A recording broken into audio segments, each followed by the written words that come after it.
Okay, let's start by getting some understanding of what each of your organisations are involved in when it comes to apprenticeships. So, could you tell us about the work Middlesbrough College Group does on apprenticeships, and give us an idea of who you're working with and the scale and the impact? Yeah, we've got about 2,000 apprentices currently in learning right across the North East, so down to York, up to Northumberland, 2/3 around Teesside, covering priority sectors in the main, so lots of engineering, construction, lots of digital, lots of health. Interestingly, some of the biggest areas that we've got that you probably wouldn't know about Middlesbrough College are things like AAT accountancy, where we're one of the biggest in the North East, and dental nursing, strangely enough, where we're one of the leading right across the North East. So things that you might not traditionally expect. Obviously, a lot of business administration, which I'm really pleased to see coming back into the fore. It went a little bit out of favour and it's come back, and I think, if I look across our college, we've got 1,000 staff, and some of our managers today started off as business admin apprentices. Great way of getting a grounding across an organisation. So a regional apprenticeship, outstanding Ofsted, just like Teesside University as well, so great quality. I think we topped the country last year for both TT and Middlesbrough College for those apprentices who stay on programme, pass, achieve, and get a job at the end of it. So really proud of what we've achieved. Very fortunate about 8 years ago to have brought the Chamber of Commerce Training Company into the college, and that's probably, for those of you who know us, when we rebranded as Northern Skills, and that gave us that kind of regional reach. Our priority at the moment is really trying to get the right balance between persuading SMEs, which we'll come to a little bit later, I think, to invest in apprenticeships, and working with our levy payers, trying to help them become advocates and support their supply chain, which helps the whole area, getting more young people into organisations, and looking at the age profile of organisations and making sure that we're all playing our part to bring young talent in, rather than just taking the path of least resistance, which is paying more than your neighbour, and trying to help that sort of ecosystem of skills, really. And all of our focus is trying to work on those kind of skills priority areas, looking at sectors that are underrepresented, students that are underrepresented as well, and trying to get that balance through our businesses locally. So thank you. By the way, just one thing that we omitted to say earlier, but I think the support and the rapport that your staff have with students like Millie and Shane is fantastic. That really shines through whenever we meet with them, so that's a key part. So Neil, in your role with the Tees Valley Combined Authority, you're focused on the Teesside Freeport right now, of course, but you've also been in charge of training at Tees Works. Can you give us some insight into how crucial a role apprenticeships have in training the workforce of the future, for the likes of, we've got Sea Wind and Net Zero Teesside, of course, that is the next one up. Yeah, absolutely. I think it's vital and really important. So my role is, from the very, very first meeting we have with potential inward investors, is to talk about the workforce and skills. So it's fantastic that they're bringing the investment into the area, but are they going to invest in the people as well?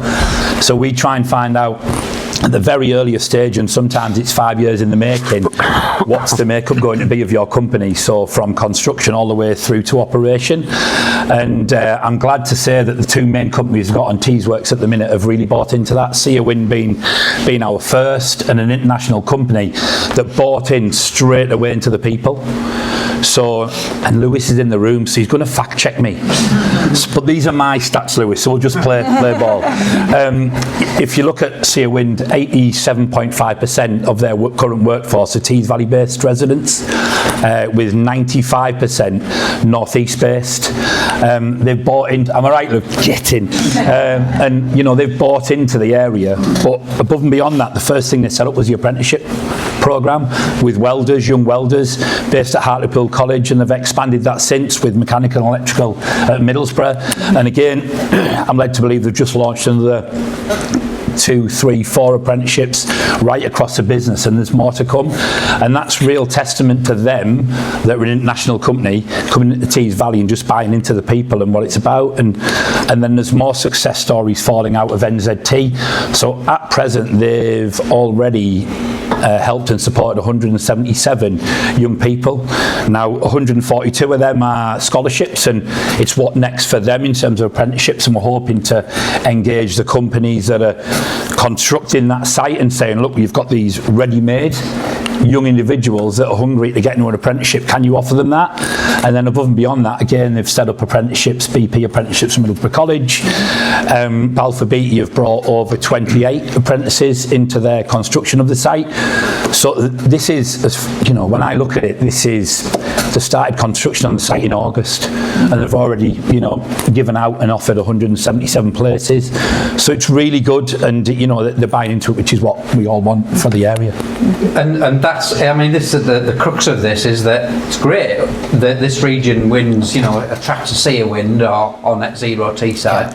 But if young people, our people, don't get actually become part of that, then it might as well be anywhere, really, mightn't it? So it's great that this is a crucial part that the apprenticeships can play in making sure that we benefit, our people benefit as a region. Yeah, 100%. Yeah.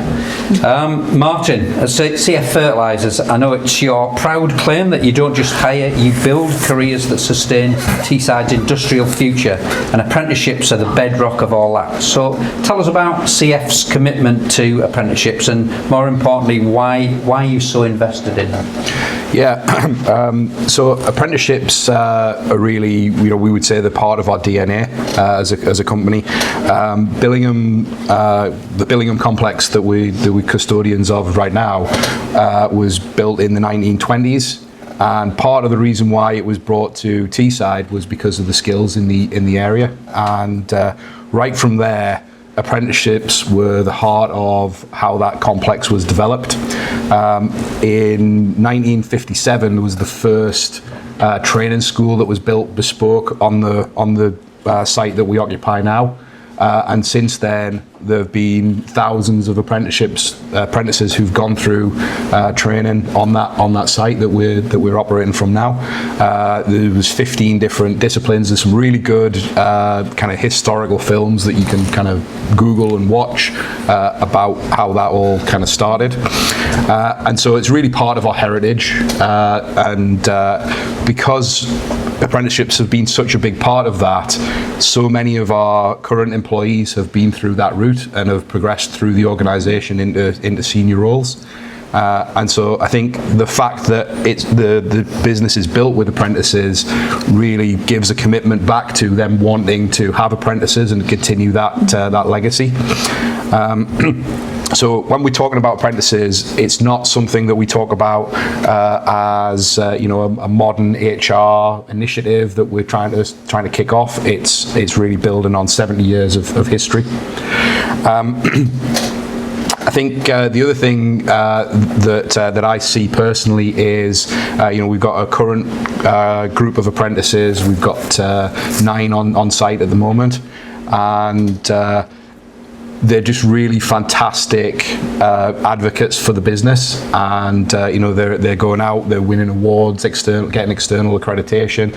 They were at Middlesbrough College earlier this week, drumming up support and representing CF to new prospective apprentices. And so I really like the comment that you made about apprentices supporting apprentices, and that's really what I think we've got right the way from senior leaders in the business right the way down to new entrants. Brilliant, thank you. Andrew, tell us about ITS's commitment to apprenticeships and again and why that commitment is in place. Yeah, good afternoon. So at ITS we found that kind of there's a real shortage in the job market, and it was quite tight. Up until about 12 months ago, we were really struggling to get people.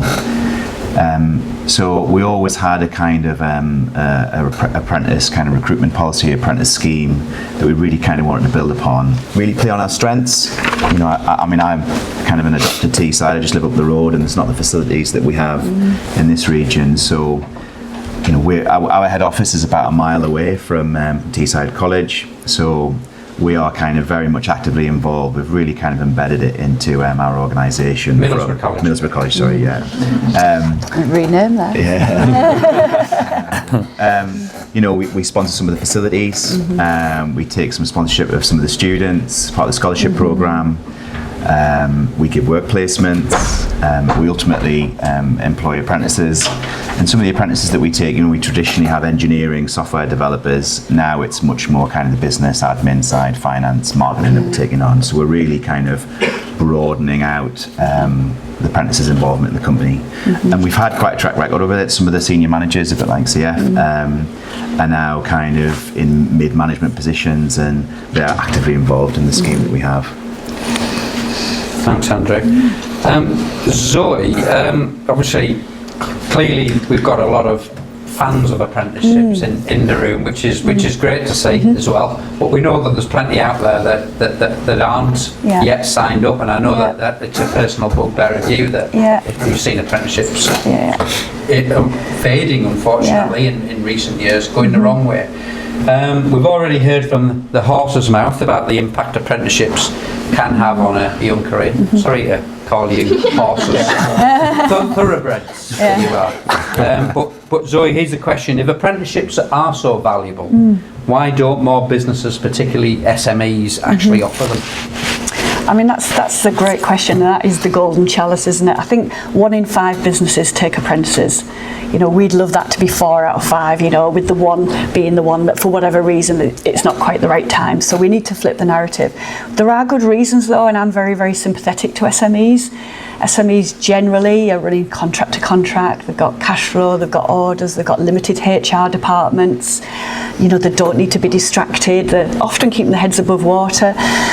So finding the time and the capacity not only to navigate the system, which is complex and has some administration attached to it, which we try and help with, all the colleges try and help and universities navigate that, but nevertheless there's some work on the organisation. But it's also supervision in the workplace as well, and I think they worry about that a lot, particularly in areas that have health and safety considerations and have got young people around. How do they build that capacity in? There's lots of research around how you can do that, and the fact that it should be seen as an investment and not a cost. And in the first year it might be a bit of a cost. The second year it'll probably at least break even, and the third year they're bringing in a lot of money. So if you can break that cycle, if you can hold your nerve, it absolutely pays back in bucket loads. And I think I'm probably speaking to a room full of converts here in terms of that pipeline. There's some really interesting graphs that Tees Valley Combined Authority have. They break the employment market by sector, by age. Fascinating if you get a chance to look at it. So on average, 8% of people who are working are aged between 16 and 24. So on average, every business should have 8% of their workforce aged between 16 to 24, or you're not playing your part in bringing in young people and solving your skills pipeline. And there are some sectors who are very stark outliers, who have ageing workforce, a skills problem, but are not bringing in enough young people. And I think we've just got to have a targeted campaign locally and nationally to try and win the hearts and minds, oil the wheels, incentivise, call it what you will, to break that cycle. Because otherwise, and we've all been there, we're all employers, the temptation is to take the path of least resistance, which is pay a little bit more than your neighbour. And that's what happens, and actually all that happens is you don't widen the pipeline at all. You have young people working in hospitality and retail too much, not in the skills that we need them in, and that's what you can see happening. So, but I am sympathetic to SMEs, and it's great that we've got a room full of people who are advocates. And I think also public sector and large private sector, I think, have a bigger role to become those role models, to play their part, and to encourage their supply chains and actually build it into contracts so that we're getting a system kind of approach to it. Thanks, Zoe. Martin, building on what we've spoken about with Zoe there, apprenticeships are constantly talked up, but some will tell us that they are more hype than hope for employers. So clearly that's not the case at CF. So what do you think the disconnect is for many businesses, especially the SMEs? So I feel some of that disconnect. So I kind of talked about the history a little bit of how we're so ingrained in apprenticeships, but actually, we're not ICI anymore, and we're 137 manufacturing people on Teesside, not like the thousands. So lots of the things that Zoe talked about around smaller HR teams, just smaller teams in general. I've certainly thought at points over the last couple of years we've had our current batch of apprentices going through have we bitten off more than we can chew here? Because every hour that we are asking a mentor or a supervisor to invest in that apprentice is time away from something else that they would be doing. And with it being a small team, that's a big impact and a big ask on those employees.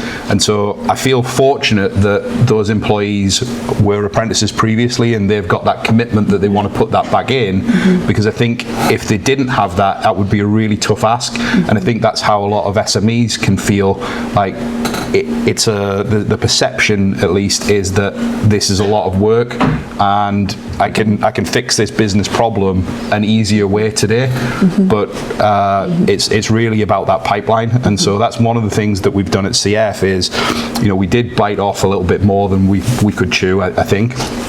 And we've grown through that with our ability to deliver that.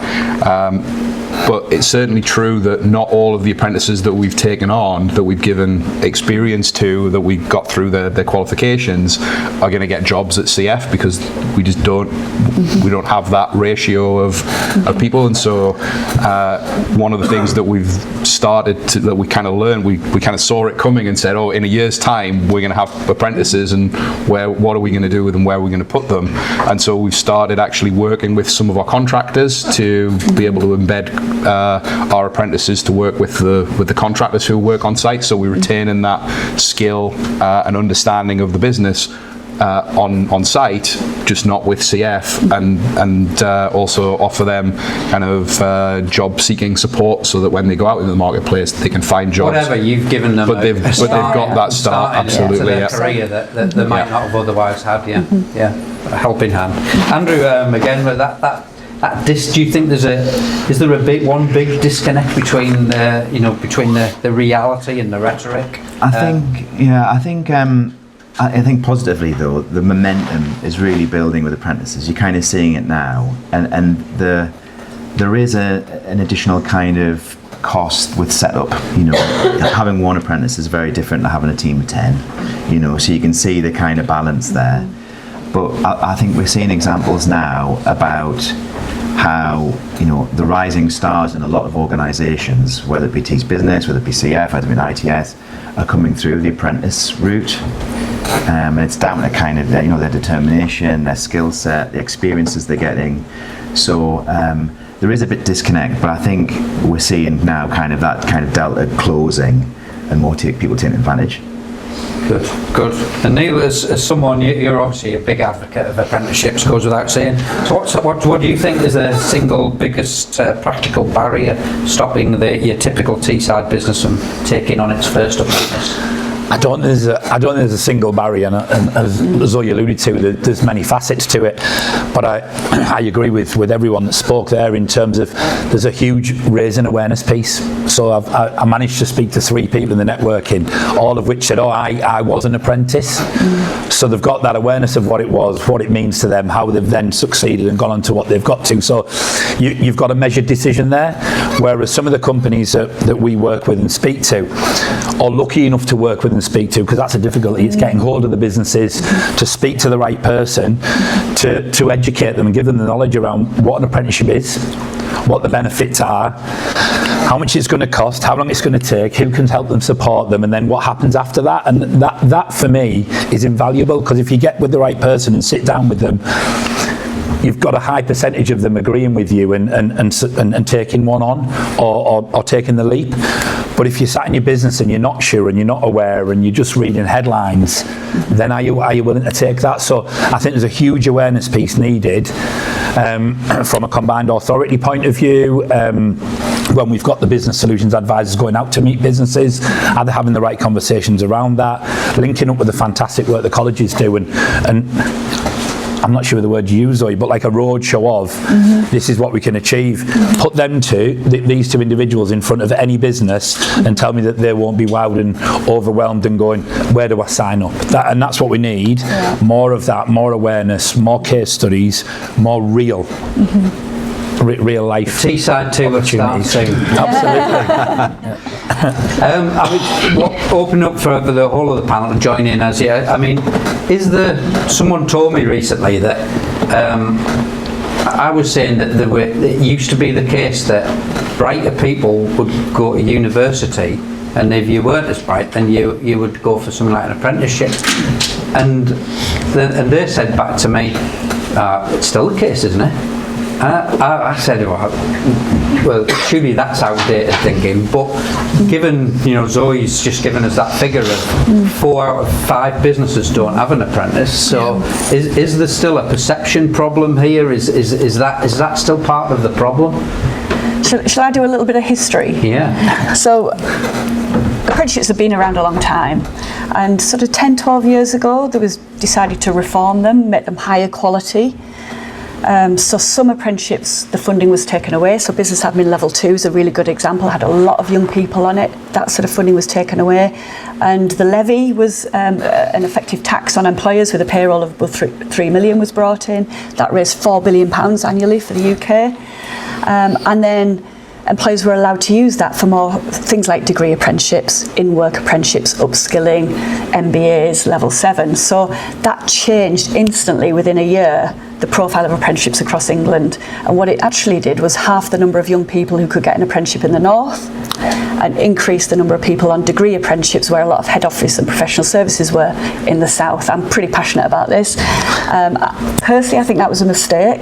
As a country, I don't think it put that first rung of the ladder in, but I know why it was there. It was there to raise the prestige. So in answer to your question, yes, what we now have, are more academic people going for apprenticeships, but that's also because there is a lot more degree apprenticeships out there that require an A-level sort of equivalent entry. So it's a complicated picture. I'm on the Skills England board. We're looking very carefully at what we need to do to put some of those rungs on the bottom of the ladder and bring some of those positions back. So there's a whole review going on. There's a review about what employers can use their levy for, to use it for short courses as well. You might be aware that things like the level 7 management, business management apprenticeships, for example, MBAs, where a lot of numbers were there for people who were already in work, which is a great thing, by the way. I love all apprenticeships, and if we could have more of all of them, we would. But if you have to choose and you've got limited money, you should probably choose the ones that give opportunities to people who don't otherwise get them and who don't have experience, rather than people who could probably afford them who are already in work. So it went probably too far that way, and it's now started to come a little bit back this way. But I was really interested in what you just said, that more and more employers are coming forward, because across the Tees Valley we've seen a 7-year decline in employers taking apprentices still, and that does go back to that 10-year reform, and we do hope it changes, not at our college, not at other colleges, but across the mix, so that there's still not as many opportunities for young people. Meanwhile, the demand from young people is going through the roof, because we're all assuming there's more opportunities. Yeah, and it's probably heresy to say this given where we are, but I think too many people go to university. So we look at our student outcomes, and every year we have as many people want apprenticeships as want university. But almost everyone who wants university can get into university, whereas only a fraction of the ones who want an apprenticeship can get an apprenticeship. And it's not in the college's gift or the young person's gift to get an apprenticeship. It's entirely in the employer's gift. The other thing I'd love to know in here is how many applicants you get per apprenticeship.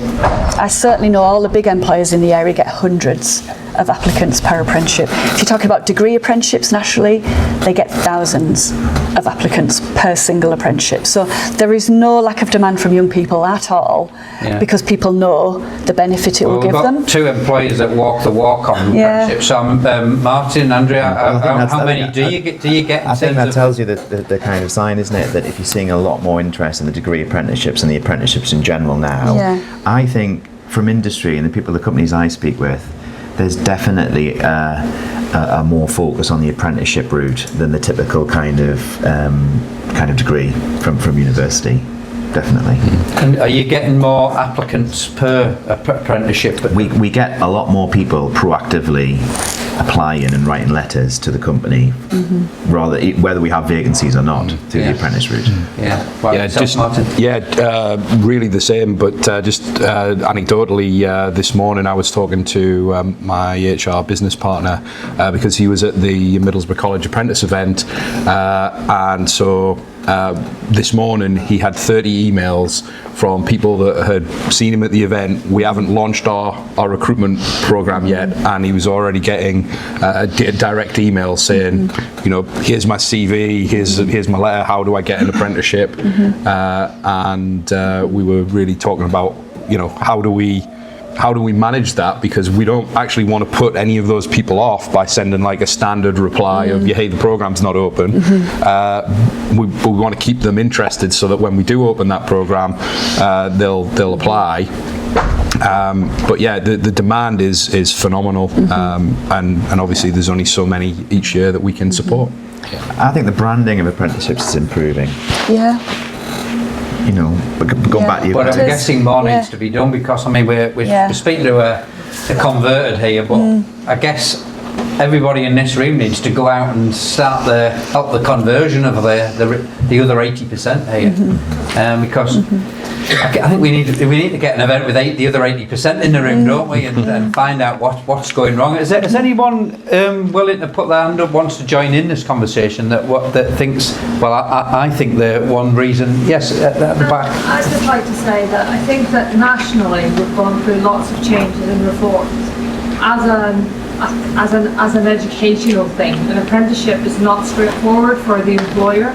So the employer has to, I think you spoke about, if you don't have a good HR team or someone who's on board managing your apprenticeship from your side, it's very complicated. I also think that the return on investment piece has shifted dramatically. And for a lot of employers, especially SMEs, there isn't the same return on that investment, because if you take certain sectors like construction and you look at the electricians, they will be predominantly run by micro businesses. They will take on an apprentice, and at the end of that time, that apprentice qualifies, and that market is so open to them. So there's a lot of movement. So in other words, I'll invest in you, and the example of I can't keep you all. Well, sometimes the reverse can impact us negatively on that employer, because as soon as that person qualifies, they're being offered lots more money to work on lots more projects. So I think that there's something about how do we sell the return on investment. What's the win in it for the employer? Because we do, quite rightly, focus on the apprentice, and we want them to have skills, and we want to give young people an opportunity. But if you're the employer, to get more employers to sort of like step up and come and join us, there has to be more of a sell to them. And I think that the current system is quite complicated, so that's a bit of a turn off. The return on investment is harder to get, so that's another one.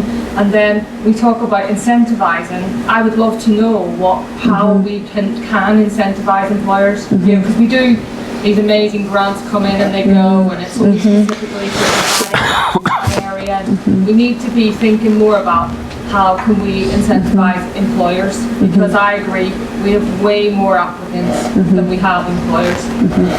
Any views there on the panel here, Zoe? Yeah, just briefly, I've been lucky enough to go to 3 international visits, Norway, Germany and France, and all of those countries incentivise employers for at least 1 year. Almost all fully cover the salary, de-risk it, take away that first year of low productivity, and it just completely oiled the wheels. And I think we have less than 10% of our young people in apprenticeships. They have nearly all of them 40%. So it's a completely different view of where you put your money as a country. And so there is something in that, definitely, in terms of, and I think it needs all of them to do it to avoid that risk of losing them after you've invested your time. Yeah, and the key messages around things like employers, a lot of employers don't understand the levy, but then for now, you know, are we all telling our employers why you can do levy transfer?